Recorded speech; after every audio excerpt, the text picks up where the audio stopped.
Hello students, I hope आप सभी स्वस्थ होंगे, घर में होंगे। तो आज हम लोग पढ़ने जा रहे हैं लाइफ प्रोसेस। आपको पता है हम लोग लाइफ प्रोसेस चैप्टर कंटिन्यू कर रहे हैं।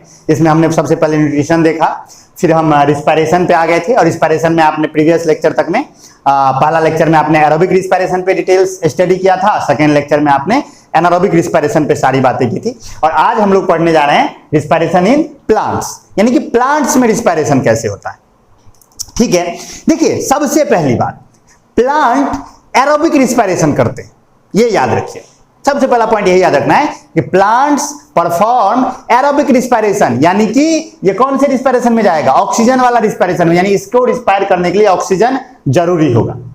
ओके, तो प्लांट करता है एरोबिक रिस्पायरेशन। लेकिन एक चीज यहां है क्या, प्लांट के बॉडी में, जैसे देखिए एक बात तो कॉमन सेंस है कि हमारे पास रिस्पायरेटरी सिस्टम है, नाक है, नाक से हम लोग सांस लेते हैं, फिर वो अंदर में जो भी सिस्टम है हम लोग रिस्पायरेशन इन ह्यूमन में सीखेंगे। यानी हमारे पास एक रिस्पायरेटरी सिस्टम तो है।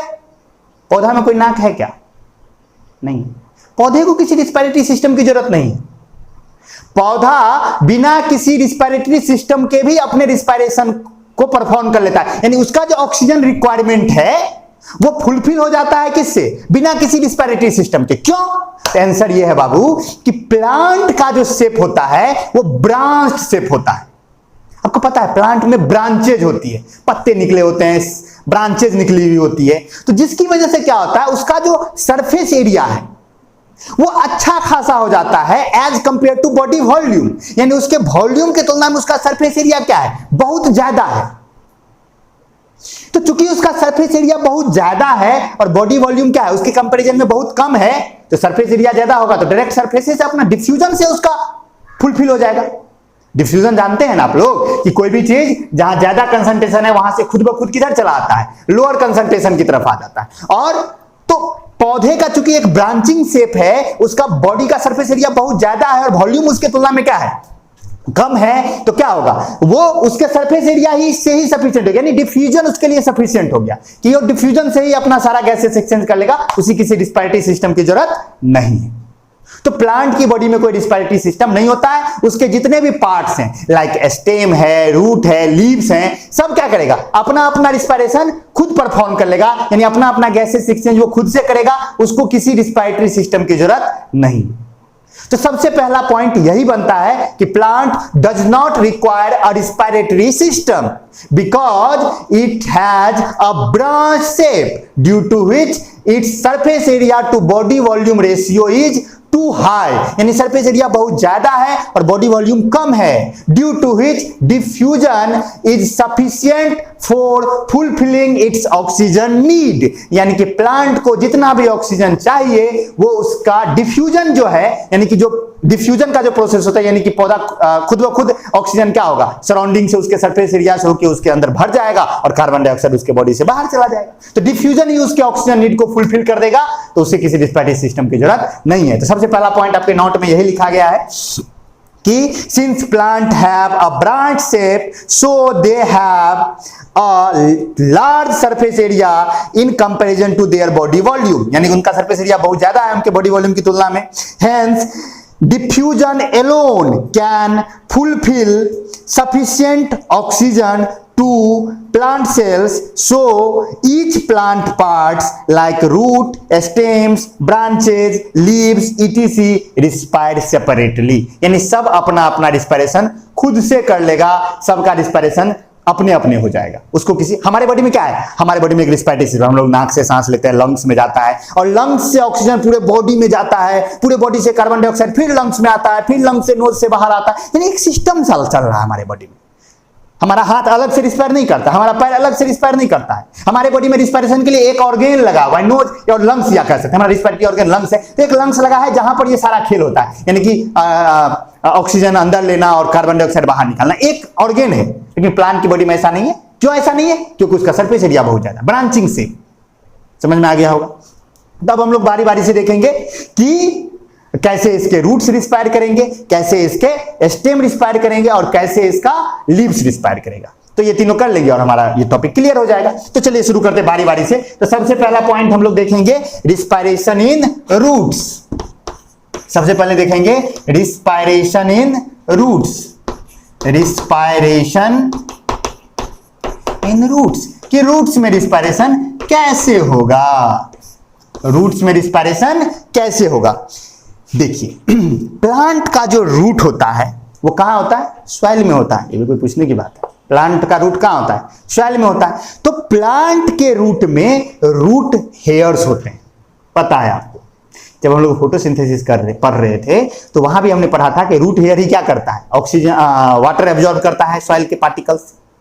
तो ठीक उसी तरह प्लांट का जो रूट है, उसके जो रूट हेयर्स हैं वो सॉइल के बीच में धसे हुए होते हैं। और सॉइल के बीच में जो इंटर पार्टिकल स्पेस होता है, यानी सॉइल पार्टिकल्स के बीच में जो स्पेस होता है, उसमें क्या होता है, एयर ट्रैप्ड होता है, उसमें एयर ट्रैप्ड होता है। तो रूट हेयर क्या करता है, उस ट्रैप्ड एयर में से ऑक्सीजन अंदर ले लेता है by the process of diffusion, और कार्बन डाइऑक्साइड को बाहर निकाल देता है by the process of diffusion. क्योंकि वहां जो बाहर में एयर है उसमें ऑक्सीजन का कंटेंट ज्यादा है, और अंदर में जो मतलब प्लांट के रूट के अंदर में क्या है, ऑक्सीजन कंटेंट कम है, तो ऑक्सीजन खुद ब खुद बाहर से अंदर आ जाएगा। और ठीक उसी तरह प्लांट के रूट के अंदर कार्बन डाइऑक्साइड ज्यादा है, बाहर एयर में कार्बन डाइऑक्साइड कम है, तो कार्बन डाइऑक्साइड अंदर से बाहर चला जाएगा।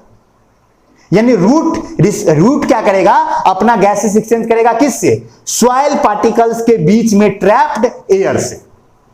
समझ में आया, ठीक है। ये तो हो गया कौन सा प्लांट, ये हो गया टेरेस्टेरियल प्लांट, यानी वैसे प्लांट जो ऐसे जमीन पर रहते हैं। कुछ प्लांट ऐसे होते हैं जो वाटर लॉक्ड कंडीशन में रहते हैं। अब जैसे आप मान लीजिए कि अगर आप कभी जीवन में सुंदरवन, जानते हैं आप सुंदरवन डेल्टा, आप नाम सुनेंगे, सुंदरवन डेल्टा अगर आप कभी देखे हो उसका डायग्राम वहां के पौधों का, तो आप देखिएगा वहां के पौधे का जड़ ऐसे निकला होता है। आप कभी सुंदरवन डेल्टा का डायग्राम, या नहीं तो आप गूगल पे जाके एक बार सुंदरवन डेल्टा का एक बार आप इमेज देख लीजिए, तो वहां जो पौधे होते हैं ना, उसके रूट देखिएगा ऐसे जमीन के अंदर जाके फिर बाहर निकले होते हैं, क्योंकि वो वाटर लॉक्ड कंडीशन में है। तो वाटर लॉक्ड कंडीशन की वजह से क्या होगा, पानी हमेशा लगा रहेगा, तो सॉइल पार्टिकल के बीच में एयर ट्रैप्ड होगा ही नहीं। क्योंकि वाटर जब रहेगा तो मैटर स्पेस लेता है ना बाबू, तो पानी क्या करेगा, एयर को वहां से भगा देगा, तो एयर रहा नहीं, तो होगा क्या, प्लांट का रूट मिट्टी से बाहर आ जाएगा। किस चीज के लिए, रिस्पायर करने के लिए, गैसेस एक्सचेंज के लिए। आप इस बात को देखेंगे मैरीगोल्ड में ऐसा दिखता है, हम लोग की तरफ भी गेंदा जो होता है उसमें आप खूब पानी डालिए, या धान में आप देखते होंगे, धान में तो आप जरूर देखे होंगे, अगर आप कभी पैडी देखे हो तो आप देखिएगा धान का जो पौधा होता है ना, उसका जो जड़ होता है वो बाहर आ गया रहता है। धान का प्लांट देखे होंगे ना आप, उसमें क्या दिखेगा, रूट जो है ना उसका जमीन के ऊपर आ गया रहता है, क्योंकि आपको पता है कि धान में लगातार पानी लगा रहता है, तो उसका रूट बाहर आ गया रहता है, जिससे कि रूट को क्या हो सके, वो डायरेक्ट अपने सराउंडिंग के एयर से ही गैसेस एक्सचेंज कर लेगा। तो टेरेस्टेरियल प्लांट का जो गैसेस एक्सचेंज है वो किससे होता है, सॉइल पार्टिकल्स के बीच में ट्रैप्ड एयर से। और अगर वाटर लॉक्ड कंडीशन वाला प्लांट है तब क्या करेगा वो, तो उसके रूट क्या होंगे, बाहर आए रहेंगे, एयर में आए रहेंगे, क्या करने के लिए, गैसेस एक्सचेंज के लिए। अब देखिए दोनों समझ में आ गया आपको, शायद समझ में आ गया होगा। तो देखिए मैं पढ़ के सुना देता हूं क्या लिखा है नोट में पॉइंट, कि the roots of plant take oxygen and release carbon dioxide from the air trapped between the soil particles by the process of diffusion। यानी soil particles के बीच में trapped air से वो ऑक्सीजन लेगा और कार्बन डाइऑक्साइड उसमें रिलीज कर देगा by the process of diffusion। और वाटर लॉक वाला समझ ही गए, वाटर लॉक प्लांट्स में क्या होगा, उसके रूट बाहर आ जाएंगे। अब सोचो कि कोई टेरेस्टेरियल प्लांट है, कोई टेरेस्टेरियल प्लांट है, अब वो क्या हुआ, मान लो कि किसी एक ऐसे एरिया में है जहां पानी नहीं है, पानी मतलब है, मतलब पानी सफिशिएंट उतना ज्यादा नहीं है, वाटर लॉक्ड कंडीशन है, बाढ़ आ गया तो वाटर लॉक्ड कंडीशन हो गया।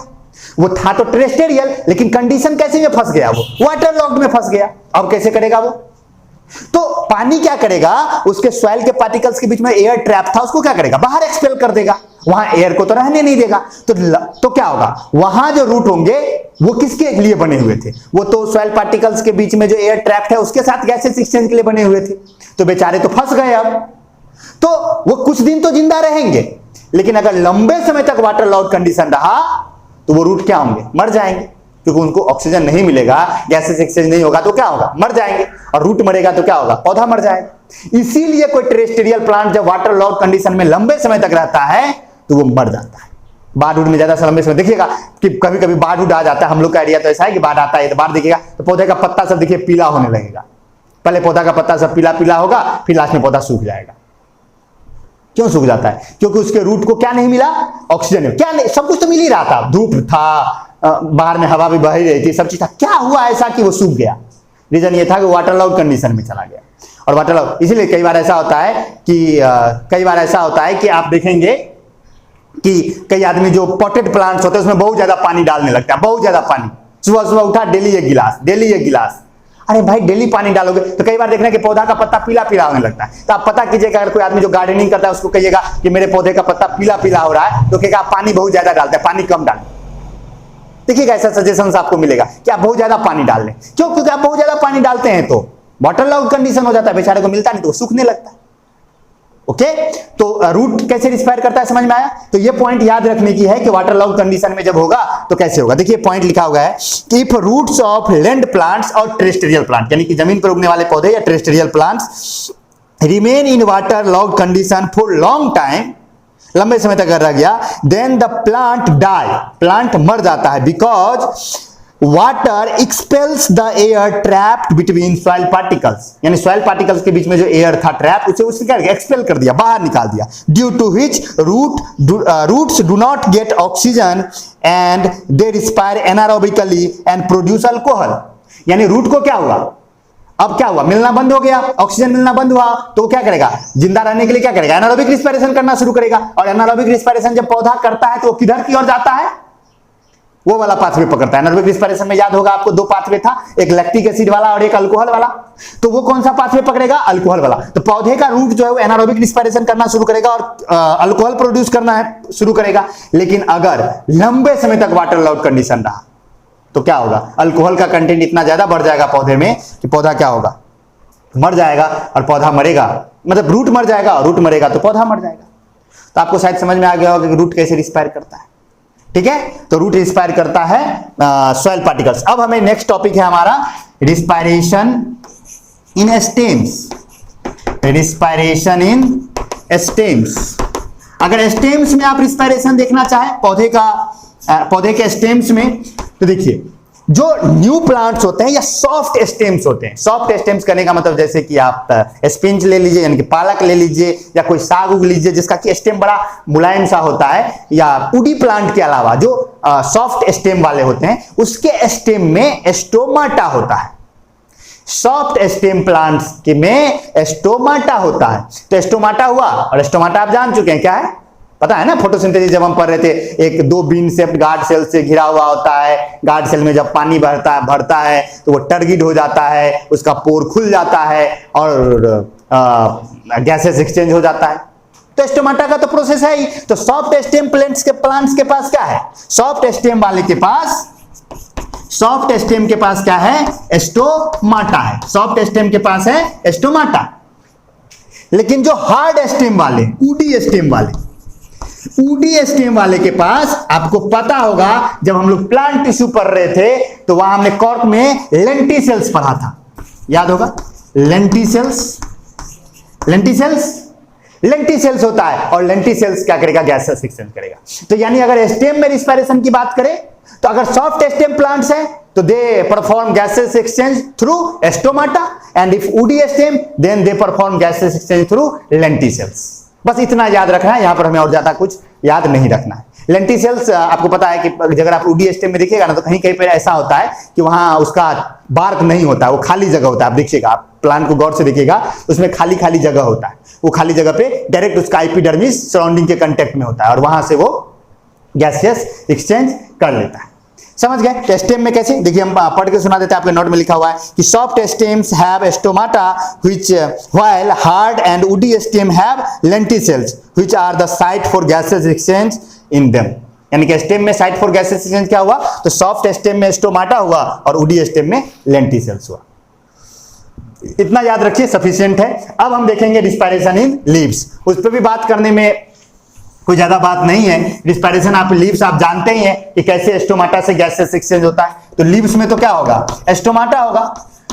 तो रिस्पायरेशन इन लीव्स हमारा यही एक बचा था प्लांट्स में रिस्पायरेशन में। रूट में हमने देख लिया, स्टेम में देख लिया, और अब है हमारा रिस्पायरेशन इन लीव्स। तो देखिए लीव्स के पास टाइनी पोर्स होते हैं। लीव्स के पास क्या होते हैं, टाइनी पोर्स होते हैं, जिसे हम कहते हैं स्टोमाटा। तो leaves have tiny pores for gases exchange called stomata, और उससे हम इंट्रोड्यूस हो चुके हैं फोटोसिंथेसिस में। पहले तो क्लास 9th में हुए थे जब हम प्लांट का एपिडर्मिस पढ़ रहे थे, फिर हम फोटोसिंथेसिस में हुए, और फिर हम अभी जा रहे हैं। तो स्टोमाटा होता है, स्टोमाटा का डायग्राम आपको याद होगा। अगर स्टोमाटा का डायग्राम आपको याद हो तो ये हमारा ओपन स्टोमाटा है और ये हमारा क्लोज स्टोमाटा है। Close stomata, open stomata. और कैसे ये खुलता बंद होता है आपको पता है कि जब ये दोनों जो बीन शेप्ड है ये गार्ड सेल्स हैं, और गार्ड सेल्स में जब पानी भरता है तो ये टर्गिड होता है, तो ये स्टोमाटल पोर खुल जाता है, और जब ये वाटर लॉस करता है तो स्टोमाटल पोर बंद हो जाता है। और जितना देर तक ये पोर खुला रहता है उसी के बीच में गैसेस एक्सचेंज होता है, जैसा कि हम फोटोसिंथेसिस में देख चुके हैं। ठीक है ना, तो ये हम देख चुके हैं, तो इस पर कोई ज्यादा बात करने की जरूरत नहीं है। तो देखिए कि leaves have specialised tiny pores for gases exchange called stomata during. अब देखिए तो ये स्टोमाटा से करेगा, लीव्स करेगा स्टोमाटा से। अब यहां पर कुछ बातें हैं जो हमें ध्यान देने की, इतना तो कॉमन था। रूट में, रूट हेयर से कहां से लिया ऑक्सीजन? सॉइल पार्टिकल्स के बीच में जो ट्रैप्ड एयर था उसमें से ऑक्सीजन लिया और कार्बन डाइऑक्साइड उसमें डाल दिया। स्टेम में, सॉफ्ट स्टेम है तो स्टोमाटा, और अगर हार्ड वुडी स्टेम है तो लेंटिसेल्स, और लीव्स में तो स्टोमाटा ऑलरेडी है ही। कहां होता है स्टोमाटा? आपको पता है, लीव्स के अंडर सरफेस पर। लीव्स के अंडर सरफेस पे स्टोमाटा होता है, दो गार्ड सेल से प्रोटेक्टेड होता है। अगर आपको कुछ इसमें समझना है तो आप फिर से जा करके न्यूट्रिशन में, जहां पर हमने प्लांट न्यूट्रिशन पढ़ाया उस लेक्चर को आप देख लीजिए, स्टोमाटा पे वहां डिटेल्स में बात की गई। हम लोग टाइम पे खराब नहीं करेंगे। अब देखिए, अब अगर हम बात करें तो लीव्स के साथ क्या कमाल होता है। अब देखिए, लीव्स के अंदर दो फंक्शंस एक साथ हो रहे हैं, ध्यान दीजिएगा। अब थोड़ा कंसंट्रेट करने की जरूरत है। फर्स्ट फंक्शन है फोटोसिंथेसिस। फोटोसिंथेसिस, आपको पता है फोटोसिंथेसिस क्या है? फोटोसिंथेसिस एक ऐसा केमिकल प्रोसेस है जिससे कोई ग्रीन प्लांट अपना फूड खुद से बनाता है। और सेकेंड है रिस्पायरेशन। अब देखिए, लीव्स के अंदर फोटोसिंथेसिस भी हो रहा है और रिस्पायरेशन भी हो रहा है। थोड़ा कंसंट्रेट कीजिएगा यहां पे। अब जरा ध्यान दीजिए, जब फोटोसिंथेसिस होता है तो उसको क्या चाहिए? उसको CO2 चाहिए। उसको CO2 चाहिए, पौधे को CO2 चाहिए। प्लांट अगर ये है, अगर बीच में मान लीजिए कि ये प्लांट है, तो जब अगर फोटोसिंथेसिस को CO2 चाहिए, और वो क्या करेगा? O2 यहां से निकालेगा। निकालेगा कि नहीं निकालेगा? आपको पता है कि फोटोसिंथेसिस में पौधे को कार्बन डाइऑक्साइड चाहिए होता है, और उसके प्रोडक्ट के रूप में वो ऑक्सीजन एक्सपेल करता है, बाहर निकालता है। बाय प्रोडक्ट है ऑक्सीजन उसका, पता है आपको फोटोसिंथेसिस में।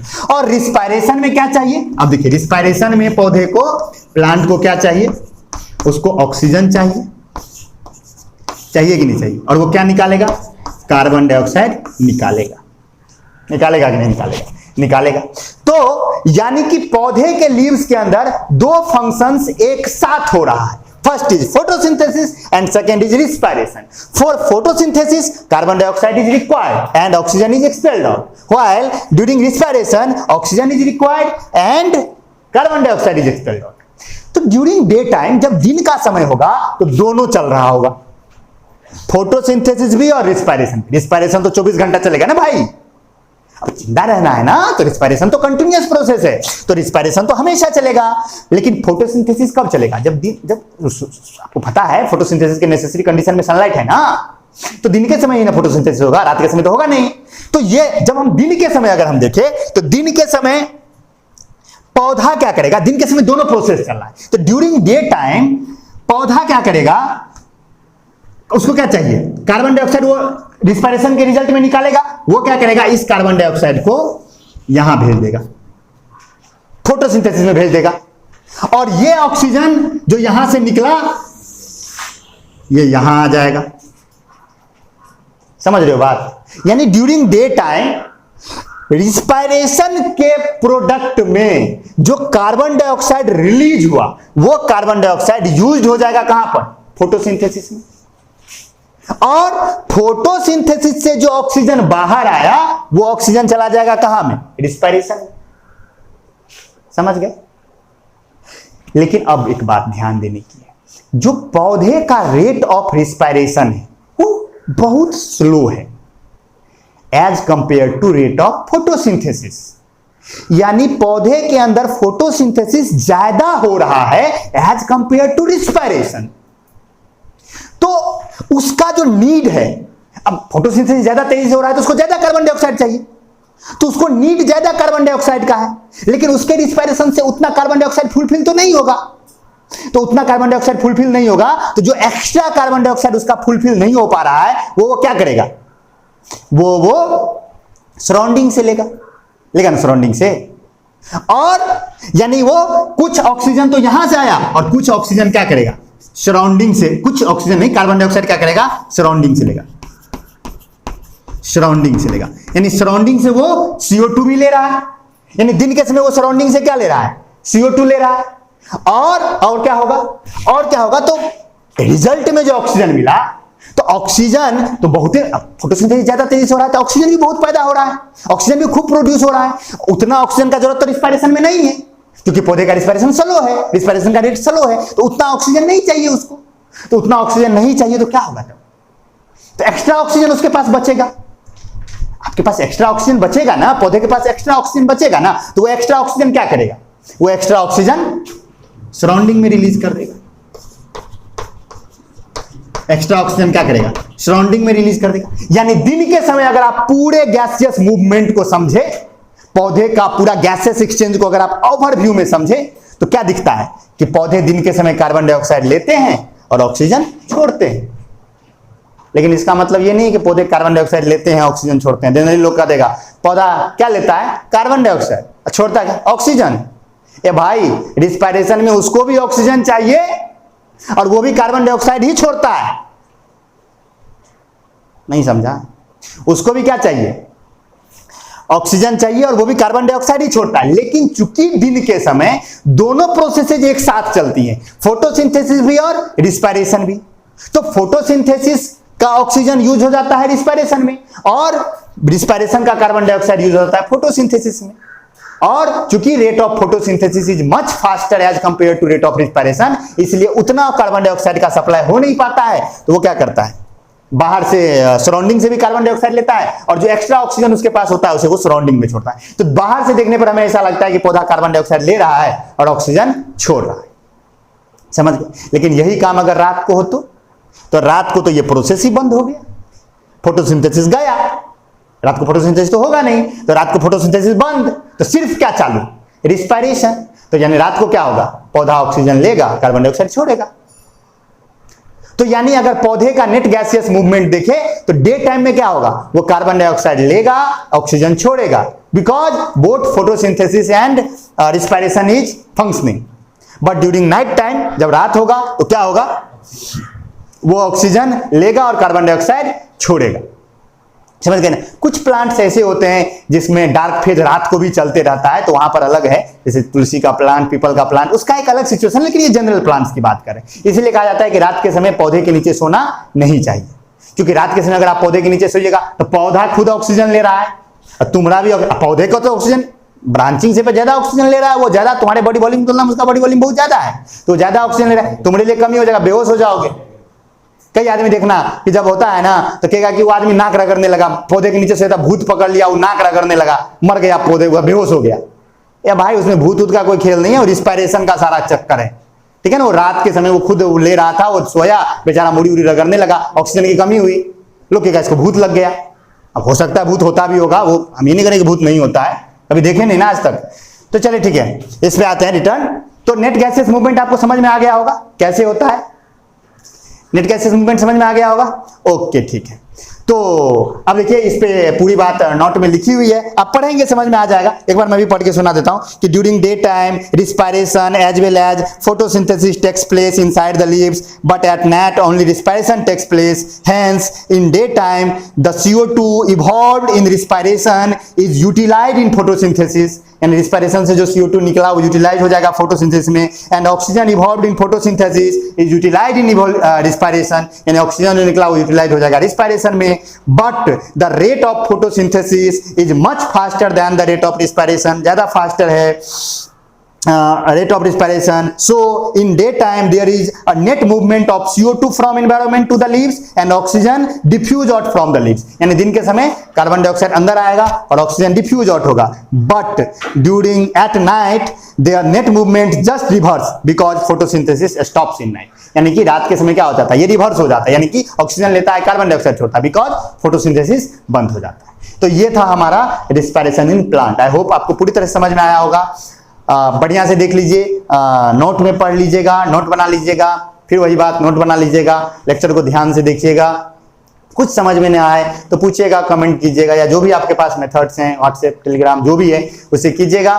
तो रिस्पायरेशन इन प्लांट क्लियर हुआ. इसके बाद हम लोग रिस्पायरेशन इन एनिमल्स शुरू करेंगे. थोड़ा सा शायद 2 दिन लग जाए उसको खत्म करने में. तो रिस्पायरेशन इन एनिमल्स करेंगे. ओके, तो नोट बनाते चलिए, तैयारी करते चलिए. Thank you, see you soon, bye bye, take care.